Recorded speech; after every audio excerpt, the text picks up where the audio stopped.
Hi viewers, welcome back to my channel. இன்றைக்கி நம்ம சேனலில் தஞ்சாவூர் மாவட்டம் பட்டுக்கோட்டையிலேருந்து முத்துப்பேட்டை செல்லும் வழியில் இருக்கக்கூடிய பரகலக்கோட்டை ஸ்ரீ பொதுவுடையார் திருக்கோவில் பற்றின டீட்டெயில்ஸு பார்க்கலாங்க.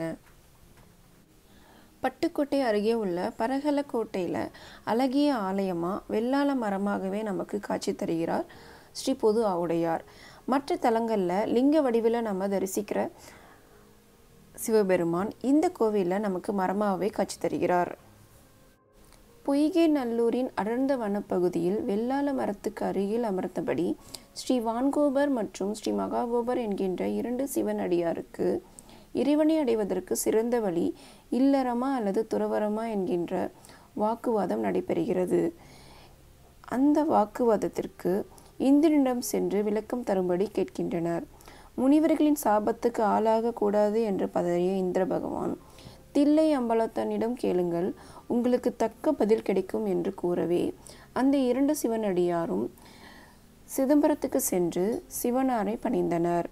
அதற்கு நடராஜ பெருமான், நீங்கள் தவம் செய்யும் இடத்தில் வெள்ளாள மரம் உள்ளது, அதற்கு அருகில் உறங்கு புலி உறங்கா புலி என்ற இரண்டு மரங்கள் இருக்கின்றன, அங்கே காத்திருங்கள் என்று சொல்லி அர்த்தஜாம பூஜை முடிந்தவுடன் நான் வருகிறேன் என்று அனுப்பி வைத்து விட்டார். இதனை கேட்டு அந்த இரண்டு முனிவர்களும் மரத்துக்கடியில் காத்து கொண்டிருக்கையில் ஒரு கார்த்திகை திங்கள் அன்று சிதம்பரத்தில் அர்த்தஜாம பூஜை முடிந்து நடை சாட்டப்பட்டவுடன் அடுத்த நொடி அந்த இரண்டு முனிவர்களுக்கு எதிரே நடராஜ பெருமான் காட்சி அளித்து, இல்லறமாக இருந்தால் என்ன, துறவரம் பூண்டால் என்ன, நெறிமுறை பிறழாமல் உண்மையும் ஒளிமித்த மனமும் கொண்டு வாழ்ந்தால் என்னை அடைவது எளிது, இதில் உயர்வு தாழ்வுக்கு இடமே இல்லை, இரண்டுமே இணையானது என்று இரண்டு பேருக்கும் பொதுவாக பதில் உரைத்ததால் இக்கோயிலில் இருக்கும் சிவபெருமானை பொது ஆவுடையார் என்றும், இரண்டு பேருக்கு மத்தியஸ்தம் செய்து தீர்ப்பு சொல்லியதால் ஸ்ரீ மத்தியபுரீஸ்வரர் என்றும் அழைக்கப்படுகிறது.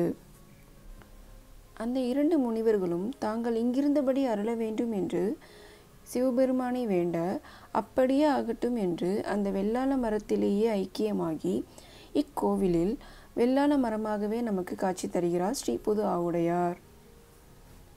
சிதம்பரம் நடராஜ பெருமான் அந்த இரண்டு முனிவர்களுக்கும் திங்கள் அன்று இரவு காட்சி அளித்ததால் இக்கோவிலில் திங்கட்கிழமை இரவு மட்டுமே நடை திறக்கப்படுகிறது. இரவு 10:30 மணிக்கு நடை திறக்கப்பட்டு நள்ளிரவு 12 மணிக்கு பூஜை நடைபெறுகிறது. வருடம் முழுவதும் திங்கட்கிழமை இரவு மட்டுமே நடை திறக்கப்பட்டு பூஜை செய்யும் இக்கோவிலில் வருடத்தில் ஒரு நாள் தை பொங்கல் அன்று மட்டும் பகலில் நடை திறக்கப்பட்டு சுவாமிக்கு சிறப்பு அபிஷேகம் மற்றும் அலங்காரம் நடைபெறுகிறது. இந்த கோவிலின் கருவறை கதவை திறந்தால் வெள்ளாள மரத்தை நம்ம தரிசிக்க முடியும். அந்த மரத்தை சிவலிங்க வடிவத்தில் அலங்கரித்து பூஜை நடைபெறுகிறது. இந்த கோவிலில் அம்பாளுக்கு சன்னதி கிடையாது. விநாயக பெருமான் மற்றும் அந்த இரண்டு முனிவர்களுக்கு மட்டுமே சன்னதிகள் இருக்குது.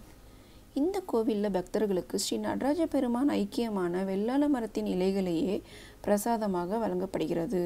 பக்தர்கள் வளமான வாழ்வு பெற அந்த இலையை அவர்கள் வீட்டு பூஜை அறை, பீரோ, பணப்பெட்டி, தானிய குதிர் போன்றவற்றில் வைத்து பூஜித்து வருகின்றனர்.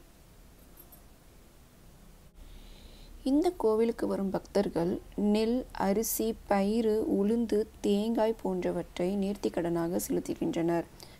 விளக்கமாறில் உள்ள குச்சிகள் நீண்டிருப்பது போல் தங்களுக்கு நீண்ட கூந்தல் வேண்டும் என பிரார்த்தித்து விளக்கமாறு செலுத்தும் பெண்களும் உண்டு. இன்னைக்கு என்னோட சேர்ந்து பரகலக்கோட்டை ஸ்ரீ பொது ஆவுடையார் கோவிலை பற்றிய தகவலை தெரிஞ்சிருப்பீங்க. இது போன்ற கோவில்கள் பற்றிய தகவல் அறிய என்னுடைய யூடியூப் சேனலை மறக்காமல் சப்ஸ்கிரைப் பண்ணுங்கள். நன்றி, வணக்கம்.